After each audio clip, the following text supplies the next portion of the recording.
Hi, so in this video I'm going to show you how to trigger an event when an animation is finished. In this case we're going to have a text box, this one right here, that's going to be hidden, and then we're going to show it when this animation quits. So the first thing I have here in this scene is we have an animation and then I have a text box. Okay, so I want to actually hide this text box when the scene starts. So I have, this is a game object that I've created, and then I have put this script on it called hide text box. So I am going to just open that for you. Oops, wrong thing. Open that. Okay. So hide text box, we're going to have a game object that's going to be our text box, where we'll put our text box. And then basically we're going to set that text box, we're going to set, have the method set active and change that to false. So that will actually hide the text box in this case. Okay. So that's going to run when the scene starts running.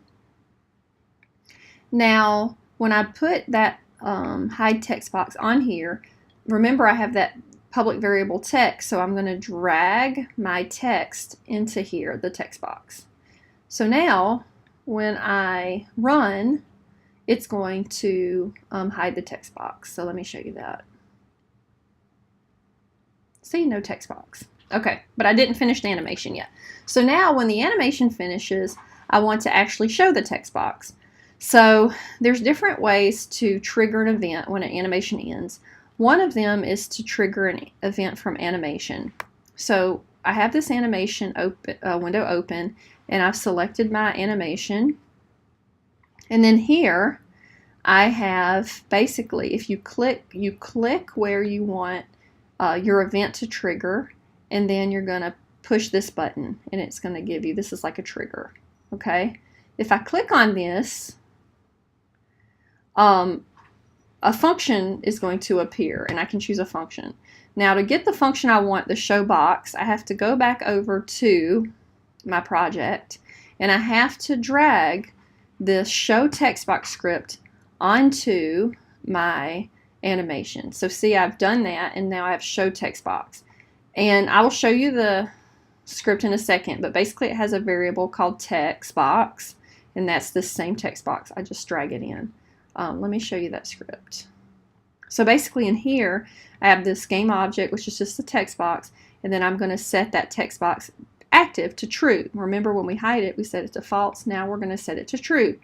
And that is going to be triggered when this animation actually ends right here.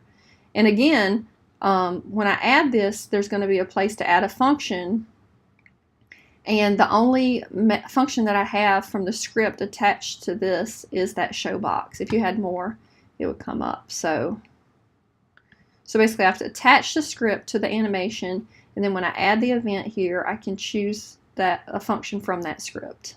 So show box. So now when the animation ends, this function is going to run, and that box is going to actually show up.